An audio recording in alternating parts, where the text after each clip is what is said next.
খোলাসা করতেন। আপনাদের সবাইকে আসসালামু আলাইকুম। ইলেকট্রনিক্স মিডিয়া, প্রিন্ট মিডিয়া এই জায়গায় উপস্থিত আছেন। আমরা 11টায় এসেছি, আগে আসছি। এখন মনে করেন পাঁচটার মতন বেজে যাচ্ছে, এখনো মনির আসতেছে না।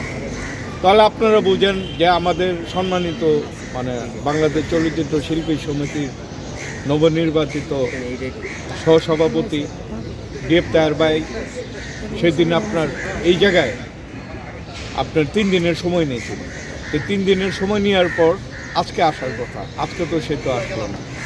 তাহলে দেশবাসী ভাববে যে অবশ্যই সে আমাদের চিত্রনায়িকা অঞ্জনা ম্যাডামের উপরে সে নির্যাতন করছে, তার একটা ভয়, এবং ড্রাইভারেরও একটা ভয়।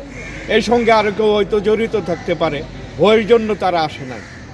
তাই এই একটা কিংবদন্তি চিত্রনায়িকা, সুপারস্টার, দুইবার জাতীয় চলচ্চিত্র পুরস্কারপ্রাপ্ত চিত্রনায়িকা, যে এই মৃত্যুটাকে ঘিরে কি ওই যে আপনি ঢাকা ইউনিভার্সিটিতে যে ছেলেটা বরিশালের যে ছেলেটা ভাতের জন্য যে ছেলেটাকে যেভাবে মারছে, আমার মনে হয় অঞ্জনা ম্যাডামকে মৃত্যুর আগে মনে হয় এইরকম নির্যাতন করে অঞ্জনা ম্যাডামকে মারছে।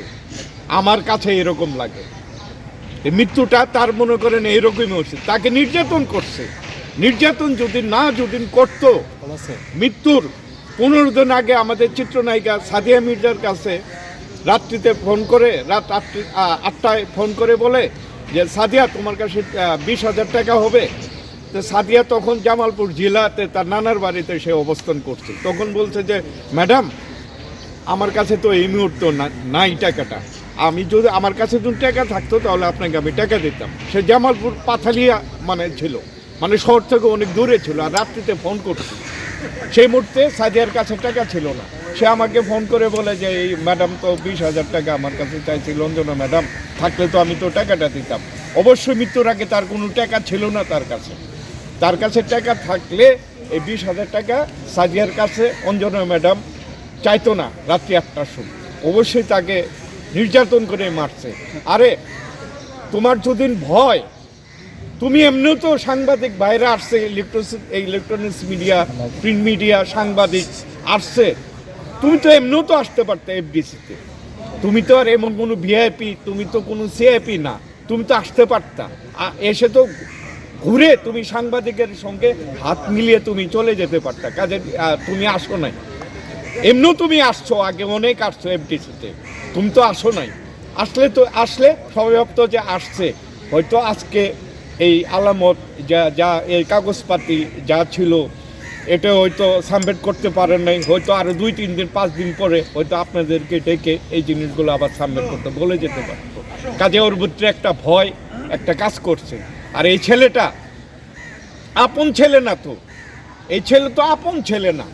এই ছেলে একবার বলে যে আমি 10 বছরে আমার বয়স যখন 10 বছর তখন সে অঞ্জনা ম্যাডামের কাছে আসছে 10 বছর বয়সে। আর আমাদের যে আপনার সাংবাদিক হুমায়ুন ভাই নরসিংদীতে তার কাছে গেছিল, তার পুবুর কাছে একটা ইন্টারভিউ নিছে, আমরা দেখছি।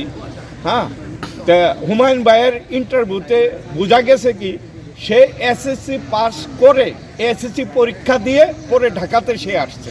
আচ্ছা, একটা এসএসসি এসএসসি পরীক্ষার্থীর বয়স কি 12 বছর 10 বছর হয়? একটা এসএসসি, আমিও তো এসএসসি দিয়েছি, আপনারা তো এসএসসি পরীক্ষা দিয়েছেন, 12 বছর ধরেন, 13 বছরের ছেলেকে এসএসসি পরীক্ষা কি দিতে পারে? না। আমি সারা বাংলার, আমি সবার কাছে সারা বাংলাতে আমি জিজ্ঞেস করতেছি, একটা এসএসসি পরীক্ষার্থীর বয়স কত হতে পারে? 17-18 কি 19 বছর হতে পারে। 10-12 বছর বয়সের ছেলেকে এসএসসি পরীক্ষা কি দেয়? এইটুকু বিদেন ছেলেটা হলো চিটার, ছেলেটা একটু ভুয়া, ছেলেটা হলো বদমাইশ, 1 নম্বর চিটার। আসছিল, তার নিজ সন্তান ছিল অঞ্জনা ম্যাডাম, অঞ্জনা ম্যাডামের টাকা পয়সা গাড়ি টাড়ি হাতানোর জন্য সে আসছিল। অনেক অঞ্জনাপুর নাম করে উনি টাকা পয়সা হাওলাত নিয়েছে, দান নিয়েছে, কারোর কাছ থেকে 1 লাখ 2 লাখ 3 লাখ করে নিয়েছে, আমরা এরকম খবর পাচ্ছি। সে তো চিটার এইরকমই, যে কিছুজন পেয়ে যায়। যেমন আলমগীর ভাইকে ফোন করে বলছে মা ইউনাইটেড হাসপাতালে 2 লাখ টাকা দিতে হবে, 2 লাখ টাকা দিতে হবে। তে আমার আঙ্কেল আমাকে বিকাশ করে দেন। তে আলমগীর স্যার বলছে যে বিকাশ, তোমাকে আমি বিকাশ করব কেন, বিকাশে তোমার বিকাশ নাম্বার আমি টাকা দিব কেন, আমি সরাসরি গিয়ে ইউনাইটেড হাসপাতালে আমি টাকা দিয়ে আসবো, কত টাকা লাগে আমি দিয়ে আসবো। তারপরে চ্যানেল আই আলমগীর স্যার টাকা দিয়ে মানে ইউনাইটেড হাসপাতাল থেকে হাসপাতালে স্থানান্তর করে পিজি হাসপাতালে গিয়ে আবার ম্যাডামকে ভর্তি করা হয়। ওই জায়গা থেকে সে শেষ নিঃশ্বাস ত্যাগ করে। অনেকে